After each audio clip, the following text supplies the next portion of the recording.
Donc Amar Laquelle, membre de l'équipe E3D dirigée par le professeur Franck Cormeret qui a organisé le masterclass aujourd'hui. Donc je vais essayer de répondre à la commande de Franck sur cette notion de masterclass. C'est-à-dire pas tant parler de mes recherches actuelles, que je renverrai les bibliographies à la fin pour ceux que ça intéresse, mais de discuter aujourd'hui sur ce que c'est que le travail à la fois de chercheurs et d'étudiants en humanité digitale au regard des 3 projets que j'ai menés ces dernières années. La troisième partie sera consacrée vraiment à ces 3 projets, donc montrer comment mon propos n'est pas sur coussin d'air, mais qu'il est plutôt un retour d'expérience, et c'est l'objectif de mon intervention aujourd'hui, un retour d'expérience sur la question des projets d'humanité digitale. Donc je vais très vite sur la contextualisation. On est face à un décrochage de la production, de l'édition, de la génération de documents tels que l'humanité ne l'a jamais connu aujourd'hui. Et donc nous, chercheurs en sciences sociales et en sciences humaines, on se retrouve vraiment comme une poule devant un tank. Moi, j'utilise souvent cette image, puisqu'on a utilisé des extraits vidéo, je ne les ai pas mis, mais j'utilise souvent cette image de la dernière charge dans Le Dernier Samouraï. Vous savez, quand les samouraïs chargent devant les mitrailleuses lourdes et que, dans une mort épique, ils se font massacrer par une mitrailleuse qui tire 100 balles par seconde, j'ai un peu l'impression que les chercheurs en humanité sont ces samouraïs qui se retrouvent devant un flot de révolution numérique et qui se font vraiment comme face à un tsunami complètement emportés par leurs réflexions, leurs méthodes anciennes, etc. Et qu'on a en effet une épreuve qui va prendre un siècle. Franck l'a dit tout à l'heure, je suis persuadé que nous sommes au même niveau qu'un tournant durkheimien, c'est-à-dire l'analyse de population statistique à la fin du 19e siècle. On est dans ce tournant et je pense que notre génération va à peine faire quelques pas dans un chemin qui va durer un siècle. Voilà. Donc, voilà. Donc la question essentielle aujourd'hui que j'aimerais aborder, c'est la question des épreuves. Est-ce que les humanités numériques et les humanités digitales, je vais jouer à chaque fois entre les deux, vont réussir une série d'épreuves pour émerger comme une proposition d'un renouvellement des SHS et en général et des SIC en particulier. Et je vais aborder successivement toutes ces épreuves qui sont des chantiers qui verront, qui vous le verrez très vite, va sans doute nous emporter pour 50 ou 70 ans. Donc pas d'inquiétude, nous sommes vraiment à l'orée d'une clairière immense qui s'ouvre devant nous.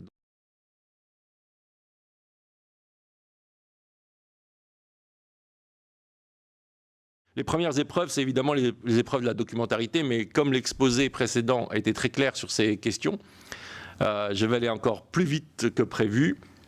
Donc, est-ce que les big data sont la promesse d'un big knowledge?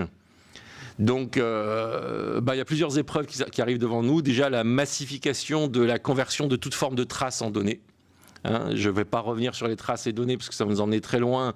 Mais il y a quand même une différence dans l'intentionnalité, dans la matérialisation de traces, entre traces, données, documents.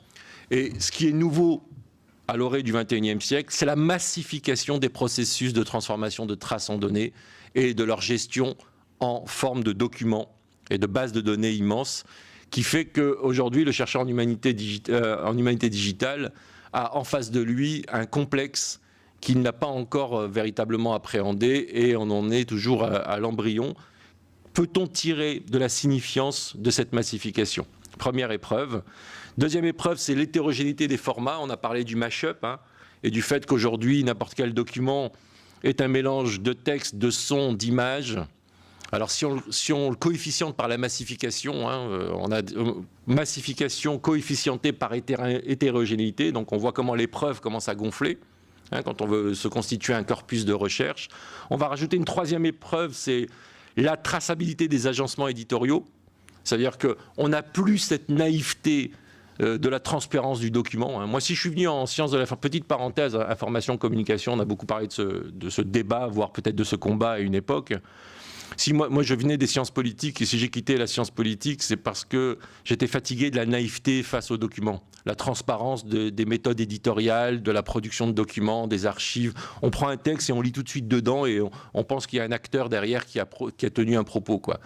Et je suis venu par Foucault, je suis venu par Debré, je sais qu'il ne faut pas le dire, mais la médiologie, ça a été un moment important. Foucault, ça a été un moment important. On a compris quand même que les agencements éditoriaux, les dispositifs éditoriaux, derrière eux-mêmes, leur matérialité, jouaient un rôle très très important dans la circulation et la fabrication de la société, la circulation de la culture et la fabrication de la société. Aujourd'hui, les documents numériques dans leur complexité, nous permettent de suivre ces agencements et donc de ne plus pouvoir être naïf face à ces documents. Et donc de se poser la question, dans la matérialité même du document, du traçage de l'agencement éditorial. Et donc ça complexifie encore, donc je multiplie massification fois hétérogénéité fois profondeur de l'agencement éditorial. On se retrouve devant un document qui est de plus en plus complexe. Et on va finir par un quatrième facteur, la granularité du document. Si on prend le Quantify Self, les objets connectés, etc., on se retrouve aujourd'hui devant la documentarisation de traces qui étaient totalement invisibles du reste de tous les chercheurs depuis aujourd'hui 2400 ans, si on remonte les humanités à Hérodote.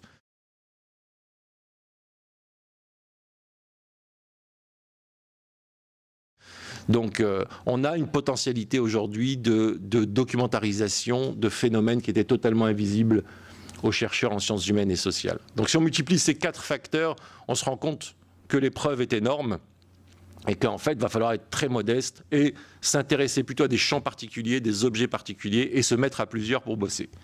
Deuxième élément important, deuxième épreuve importante, c'est le fait que, en effet, ça a été dit juste avant, que le document numérique est un processus construit complexe. Les 3 mots sont importants, un processus construit complexe. Je renvoie à Jean-Max. Évidemment, j'ai dû revoir pas mal ma copie hier soir. J'ai quand même pas mal bossé sur le document.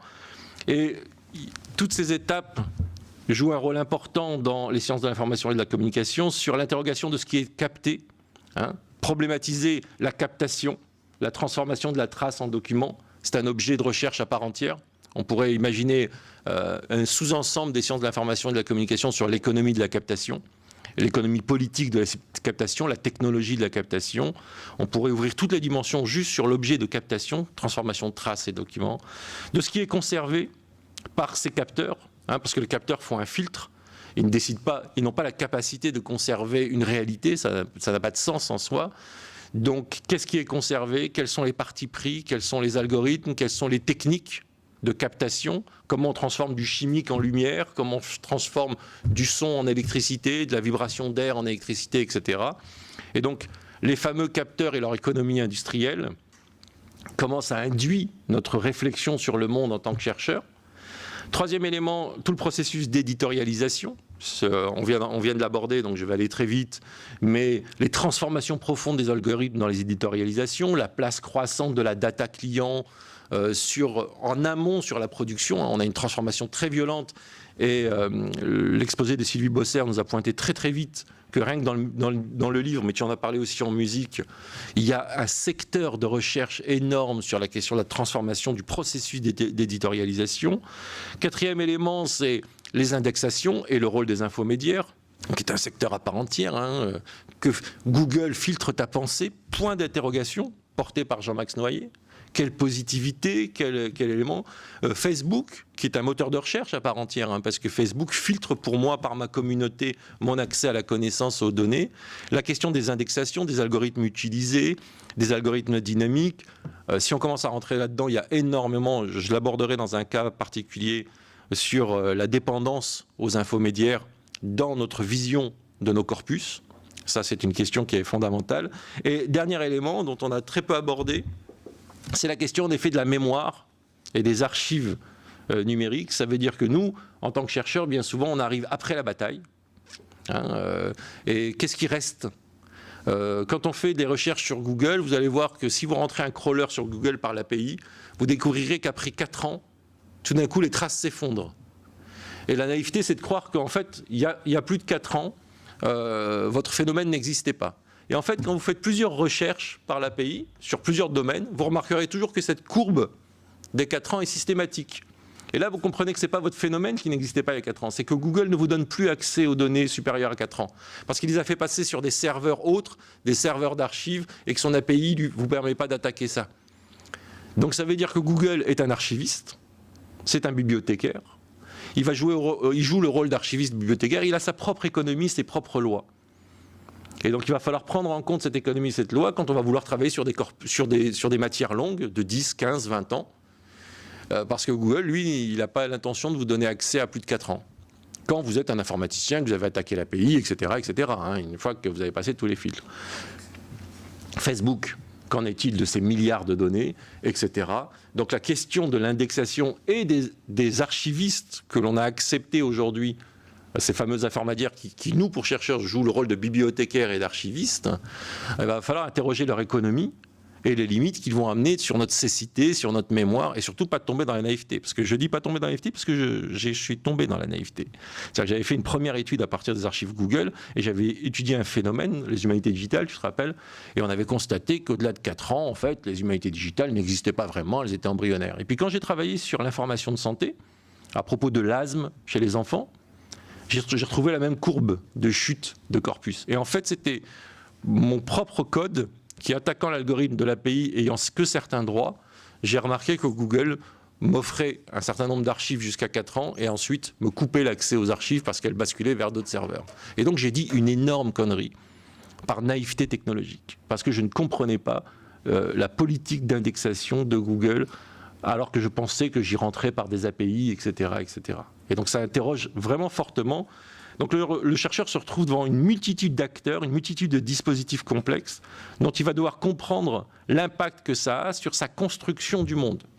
Il travaille sur des construits, et ces construits ont plusieurs niveaux, et on ne peut plus avoir la naïveté de se retrouver devant un document sans comprendre qu'il a été construit dans un système complexe, multi-acteurs, avec des intentions qui sont différentes, économiques, politiques. Je ne parle pas aujourd'hui des accords entre les moteurs de recherche et les réseaux sociaux et les États pour légitimer certaines sources et rendre certaines sources illégitimes.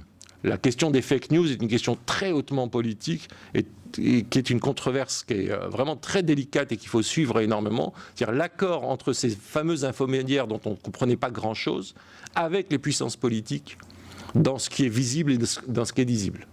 Moi, je vous invite vraiment à interroger la question des fake news, qui est une question qui est très très ouverte et qui pour moi est très problématique.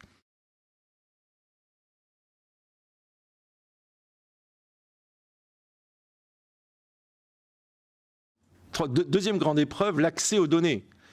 Nous sommes pour la première fois devant un espace de données qui n'est pas du ressort de la puissance publique.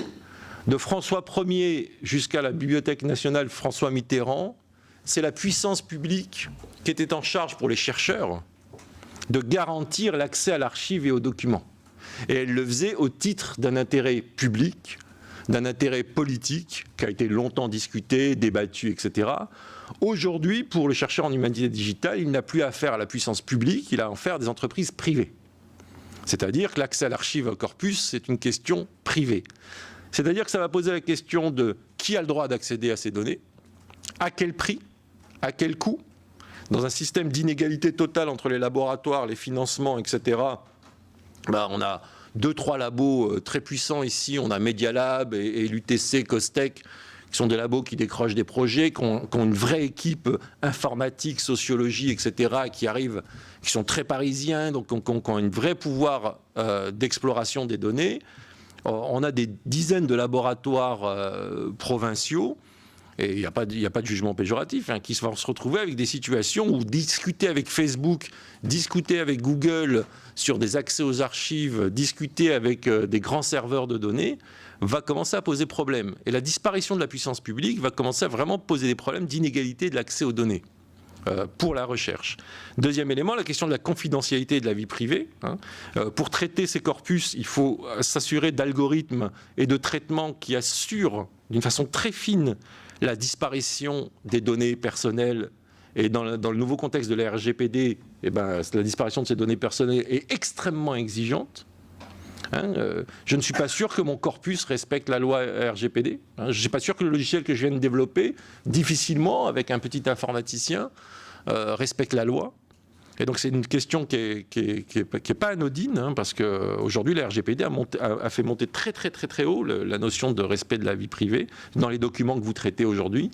Troisième élément, toujours sur l'accès à la donnée, eh ben, l'éthique du chercheur, hein, la puissance des algorithmes prédictifs aujourd'hui permet de faire montrer des phénomènes qui n'étaient pas de l'intention de celui qui a produit la donnée. Je vous rappelle le petit scandale qu'il y a eu sur cette agence bruxelloise associée au mouvement En Marche, qui était censée montrer que des tweeters étaient en fait des relais traîtres de la puissance soviétique dans la discussion politique française. Voilà, qui était très pro En Marche. Et en gros, c'était grosso modo, vous faisiez des tweets politiques et vous étiez tout de suite catégorisé comme personne qui est à la solde en fait du fake news soviétique. La personne qui tweetait, pouvait-elle imaginer dans sa conversation, ce gilet jaune du fin fond de Clermont-Ferrand, qu'un jour il serait affiché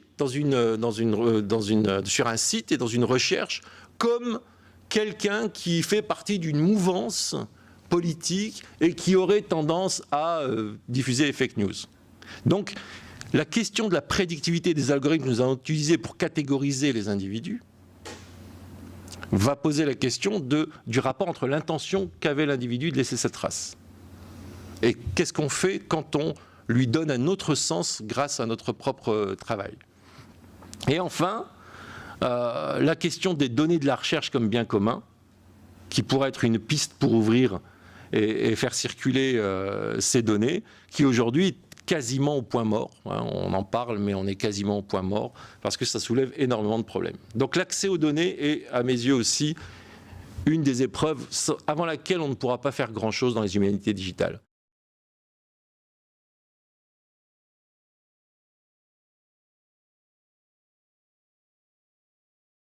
Donc une des solutions qui peut se proposer, que je peux proposer ici, qui est un programme, mais je vous montrerai que j'ai essayé de l'appliquer dans des cas très pratiques, c'est l'Open Data Research. Ça veut dire l'idée que réfléchir sur les normes de web sémantique dédiées à la recherche et l'idée d'une conversion des corpus vers des corpus respectant des normes communes. Il y a le Dublin Core, mais ça ne suffit pas. On a parlé des projets de Pierre Lévy. Je pense qu'il va falloir avancer là-dessus. On vient de déployer un projet région là-dessus pour essayer d'expérimenter c'est quoi travailler sur un corpus numérique et le patrimonialiser sous des formats d'archives qui seraient dédiés à la recherche en sciences humaines et sociales. Ça, c'est une première piste. Deuxième piste, ne pas reculer devant, je sais que là, c'est pas politiquement correct, mais de normaliser les objets informationnels de nos disciplines. Moi, je travaille sur les pages web. Je travaille sur la prise de parole à travers des outils numériques du web, principalement Web 1 et réseaux sociaux. C'est un objet qui est quand même assez standardisé et assez normalisé. Nous sommes des dizaines et des centaines à travailler sur une page web. Il ne serait pas anormal, à un moment, de réfléchir sur la normalisation de l'archivage d'une page web dans la recherche en SIC et en SHS. Et de se dire, voilà les bonnes pratiques pour archiver des pages web afin qu'elles soient utilisables et retravaillables. Qu'est-ce que c'est qu'un acte de locution numérique? Qu'est-ce que c'est qu'une page web? Quels sont les objets auxquels il faut faire attention? Le sommaire, les footers, le cœur du texte, etc. Et avoir progressivement s'installer une norme de ce que c'est que travailler sur une page web et pas réinventer la roue à chaque fois qu'on travaille tout seul sur une page web en oubliant la plupart du temps énormément de facteurs. Troisième élément, la constitution de corpus open source. Ça, c'est l'approche un peu Harvard en ce moment sur le dataverse, c'est-à-dire faire verser systématiquement les datas de sa recherche. Et si préalablement on a un peu normalisé sa data par rapport à son champ de recherche, par rapport à son équipe de recherche, par rapport aux chercheurs qui travaillent à peu près sur le même domaine, ça peut devenir quelque chose de très intéressant de retrouver systématiquement des corpus qu'on peut très vite identifier, analyser et réutiliser. La constitution de cohortes, ça je le tire de la santé publique, parce que j'ai beaucoup travaillé avec les chercheurs de santé publique ces dernières années. Dans le projet My Web Intelligence dont je vais vous parler, en fait l'idée derrière, c'est qu'à chaque fois que je travaille sur des pages web, je verse non seulement la page web en tant qu'accès pour les autres chercheurs qui travaillent sur les pages web, mais j'essaye de récupérer l'ensemble des travaux d'annotation qui ont été faits sur une page web. On travaille sur l'édition augmentée, et l'idée qu'en fait, une page web peut être étudiée par énormément de chercheurs, et que leur recherche peut être rassemblée dans un serveur d'annotation autour de cette page web, et qu'on puisse avoir une lecture de cette page web à travers les projets de recherche qui ont été menés sur cette page. Et donc, imaginez un dispositif dans lequel des couches d'annotation puissent apparaître sur un document donné, et qu'on puisse avoir des filtres qui permettent de dire tiens, j'aimerais bien savoir ce que ce chercheur a bien pu faire sur ce document-là. Et donc l'édition augmentée, ça peut être aussi imaginé comme une plateforme de layers, de couches d'annotation de chercheurs sur un document donné. C'est le principe de la cohorte en santé publique, quand on prend une personne et que plusieurs chercheurs en santé publique l'interrogent sur des angles différents. Et qu'en plus, le chercheur en santé publique puisse avoir accès aux résultats de la recherche de son voisin, même qui est complémentaire à sa propre approche. Et enfin, contractualiser l'accès aux data publiques, ça veut dire interpeller la puissance publique face au droit d'accéder à des données qui sont maintenues par des géants du monde économique. Je pense aux données de data. Comment ça se fait qu'on ne puisse pas accéder à l'API de Google Scholar? Google a numérisé quasiment la totalité des livres. Je dis peut-être une bêtise, mais ça y ressemble, quoi. Il a scanné, numérisé, ossérisé, tagué, rangé une masse de livres ultra importants. Quand on prend le n-gramme, vous vous rappelez, hein, ça prouve bien que s'il est capable de faire un n-gramme, c'est qu'il a un corpus gigantesque. Et nous sommes comme une poule devant un tsunami, c'est-à-dire... devant un char. C'est qu'en fait, on n'a pas accès à ça. Ça fait 10 ans que Google a numérisé la totalité des bibliothèques dans toutes les langues, et nous, on n'a pas le droit de taper dedans. Et donc, il y a un moment, il faut poser la question de l'intérêt général de ces corpus.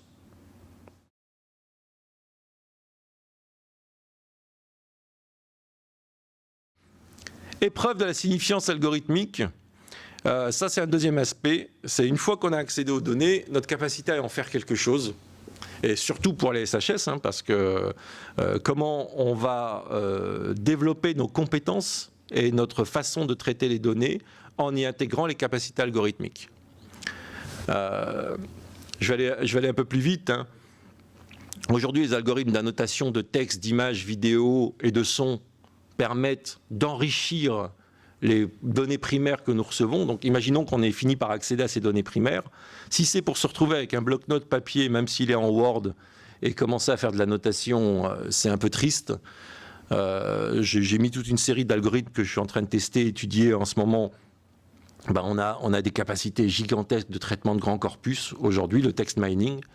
Et ça veut dire que le chercheur en humanité digitale, mais en sciences humaines et sociales en général, va devoir non pas seulement attendre d'avoir un outil tout fait, type Alceste, Iramutech, et puis remercier l'informaticien qui nous a fait ça et appliquer systématiquement le même outil.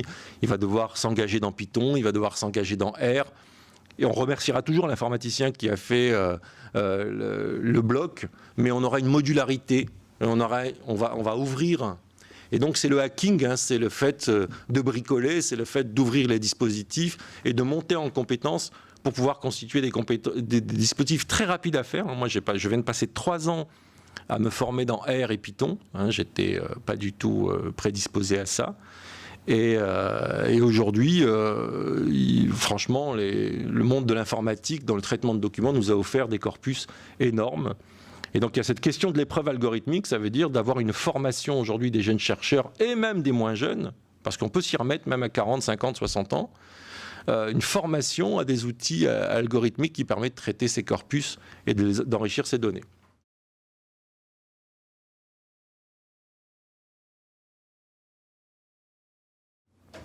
Et je ne vais pas revenir chez Jean-Max, mais l'analyse des réseaux sociaux et la théorie des graphes aujourd'hui dans le traitement des documents.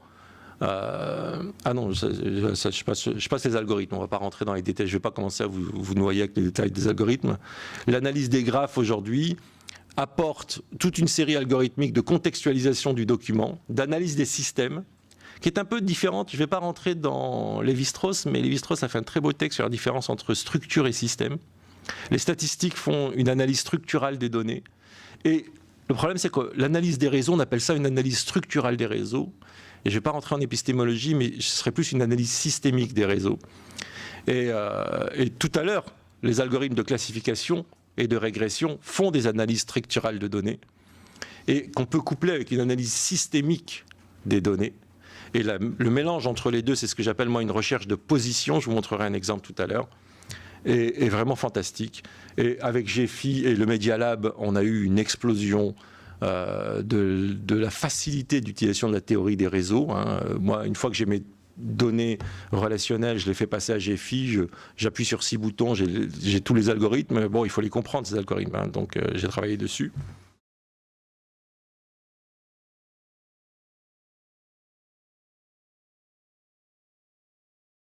Et donc je vais vous donner 3 cas pratiques pour vous montrer que ce n'est pas juste un programme.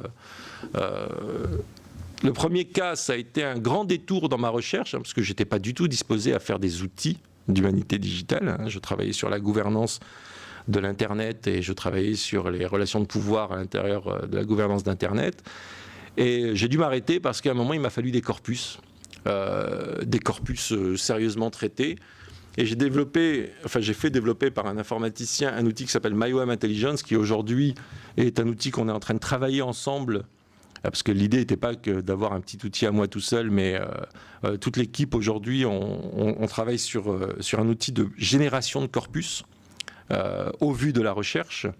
Et donc, je vais aller peut-être un peu vite, mais l'idée c'est de faire une sorte de buste applicatif en Python, qui va permettre à un moment d'aller absorber un corpus numérique, de pouvoir le transformer dans une norme, tube d'Iblinkor, etc., etc., et surtout de pouvoir y extraire les parties, de pouvoir les discrétiser, vidéo, son et surtout liens, pour pouvoir générer des fichiers facilement utilisables par des logiciels qu'on utilise habituellement. Plutôt qu'à chaque fois qu'on a un projet de recherche, rebricoler avec 2 copains informaticiens un corpus et de faire un one-shot, eh bien pourquoi pas faire un bus qui permet, quand on attaque un corpus numérique, qu'il soit PDF ou web, de tout de suite le mémoriser, le restructurer et de le rendre accessible dans l'utilisation des logiciels d'analyse type GEFI, type Alceste, etc. Je vous donne un exemple. Essayez de faire un corpus relationnel vous-même. C'est impossible. Il faut être informaticien ou être copain avec des informaticiens et qui soit disponible pendant un mois. Ça, c'est pas normal aujourd'hui. Il faut un logiciel qui détecte immédiatement la notion de relation, qu'elle soit implicite. J'ai été un peu rapide, mais dans la notion de relation, il y a la notion de relation explicite quand elle a été fabriquée explicitement, mais il y a aussi les relations implicites. Et dans les relations implicites, c'est-à-dire celles que vous fabriquez vous en analysant le document, il y a les relations implicites internes et les relations implicites externes. Et vous voyez, ce sont des objets scientifiques énormes et on n'a pas d'outils pour les fabriquer. Je vous donne 2 exemples. Un paragraphe peut avoir une empreinte lexicale identique à un autre paragraphe. Donc, c'est ce que j'appelle une relation implicite interne.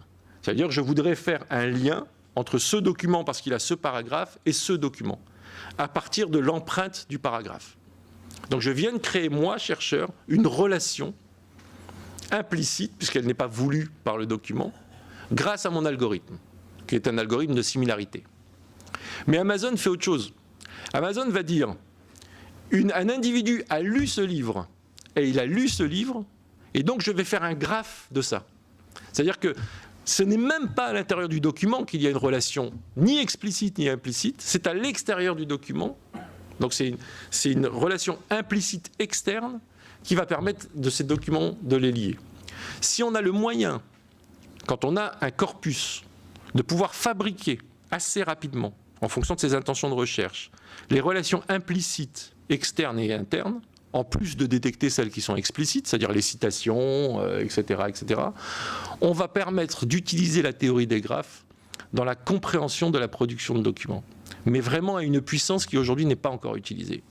Pourquoi ? Parce que tout simplement, on n'a pas les outils d'intelligence numérique qui nous permettent facilement de traiter des grands corpus qui puissent générer ces... Les interfaces qui vont avec. Alors, avant les interfaces, moi j'appelle vraiment les chercheurs à se mettre un peu à Python parce qu'on économise du temps. Moi j'ai dépensé dans mon budget, j'avais 30 000 € pour MyOM Intelligence, j'ai dépensé quasiment 18 000 € sur l'interface graphique et je le regrette parce que j'aurais préféré faire que du Python et aller beaucoup plus loin avec du Python et dire aux gens, bossez un peu plus sur le Python.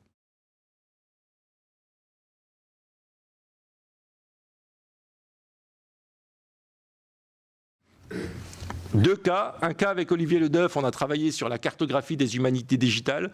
On n'a pas travaillé sur les corpus scientifiques. On était parti sur un a priori très ouvert. La question essentielle était de dire toute page web qui a prononcé le mot humanité digitale ou humanité numérique mérite de faire partie du corpus. Et donc, grâce à MyWeb Intelligence, on a récupéré les citations explicites et on a fait une cartographie. Alors, c'est très utilisé à Media Lab, c'est très utilisé partout.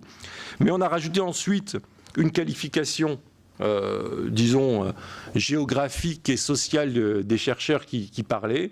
Et ça nous a permis de comprendre comment une communauté vivante, une communauté mouvante se constituait à travers un corpus en humanité numérique. J'ai travaillé aussi sur l'information de santé, dans un contrat avec le CHU, très inquiet un peu des nouveaux influenceurs de la santé publique, des grandes polémiques sur,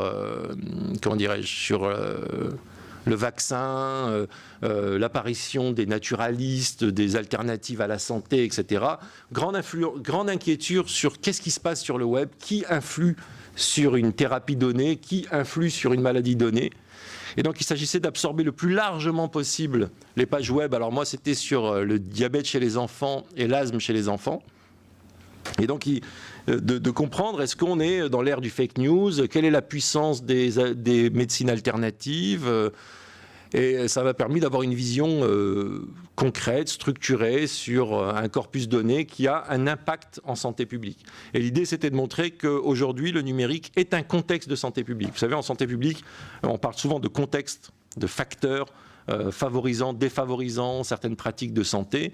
Et la question était de réussir à montrer que l'espace numérique aujourd'hui est un contexte à prendre en compte dans une politique de santé publique.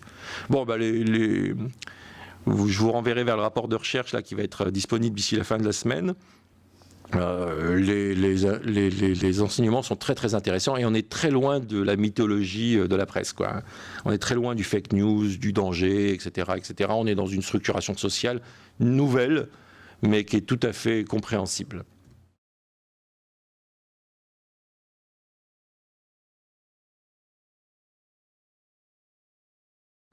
Et dernier projet qu'on vient de déposer, on vient de le déposer à la région, donc c'est peut-être un projet qui n'aboutira pas, mais je vous en parle tout de même.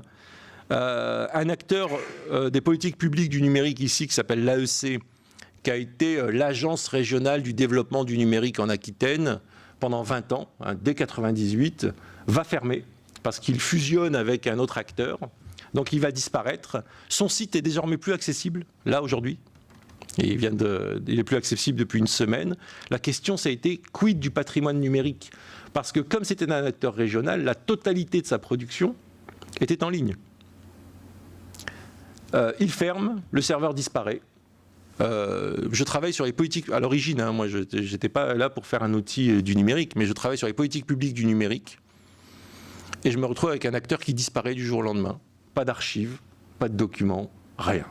Alors il s'avère que, après avoir discuté, parce que par le pur hasard, je connais la personne qui est responsable de l'information et de la communication, je lui ai demandé de tout garder sur un disque dur en toute urgence. Donc elle a demandé aux différents hébergeurs, parce qu'en fait il y avait plusieurs sites, plusieurs hébergeurs, de tout rassembler. Elle a eu la gentillesse de faire cet effort, et je lui ai proposé de faire un projet de recherche là-dessus. Donc elle a été intéressée par la mémoire et l'archive, mais sinon, disparue. Donc vous imaginez qu'au XXIe siècle, on est dans une situation en tant que chercheur en humanité digitale, avoir une archive disparaître du jour au lendemain. On retourne au Moyen-Âge en fait. J'ai l'impression d'être un historien du Moyen-Âge, à devoir aller courir après quelques bribes qui me restent, alors qu'on est censé être en humanité digitale face à des corpus exhaustifs, très larges, qui vont nous permettre de comprendre avec une granularité très fine. C'est pas si évident. Si ce site avait disparu et qu'il n'y avait pas eu une volonté d'archiver cet élément, ça pose la question de l'archivage du nativement numérique et du patrimoine du nativement numérique. Donc on vient de déposer, j'espère que ça va être entendu à la région, justement une expérimentation qui permette de suivre les acteurs numériques et de pouvoir mettre en place des dispositifs, des outils pour chercheurs pour facilement. Alors c'est une extension en fait de My Web Intelligence qui permettent à un moment de prendre un site web, de le crawler, de l'absorber, de le garder dans la norme My Web Intelligence, en espérant que cette norme se diffuse en fait et qu'on puisse progressivement soit de crawler le web, soit de crawler un acteur particulier, et puis progressivement, au fur et à mesure des recherches, faire rentrer d'autres cas de figure, d'autres scénarios de recherche, et pouvoir très vite constituer un corpus qui ensuite est exploitable dans les différentes matières.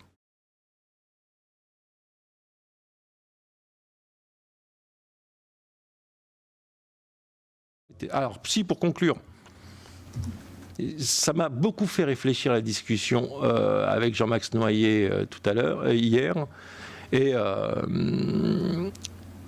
j'ai fait une conclusion qui s'appelle « Innover en SHS malgré tout ».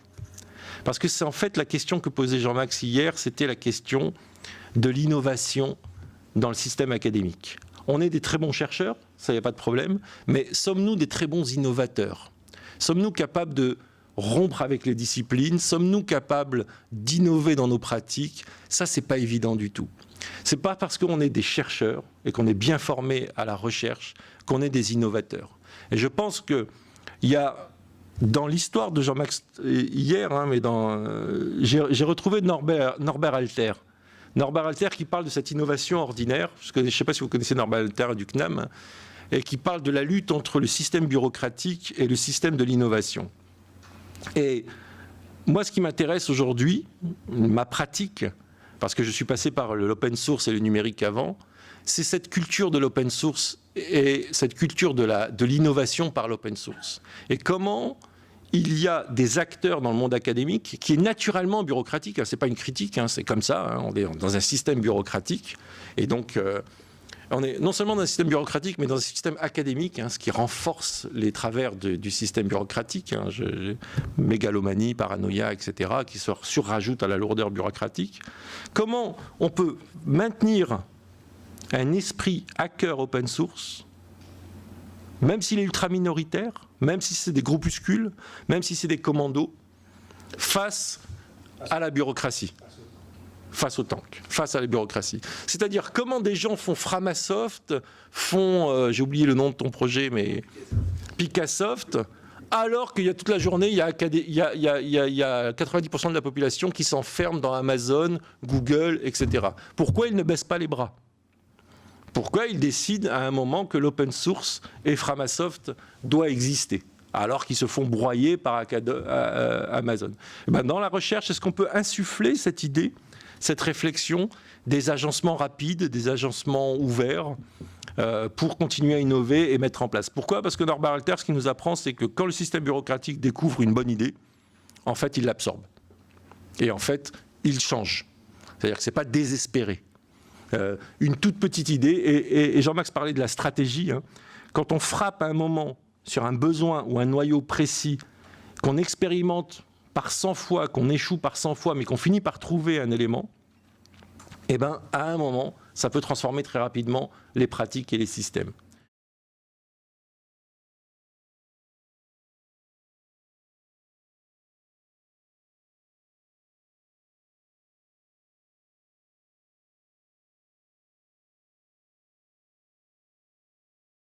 Et je vais en rester là parce que sinon je vais être trop long et qu'on a tous été...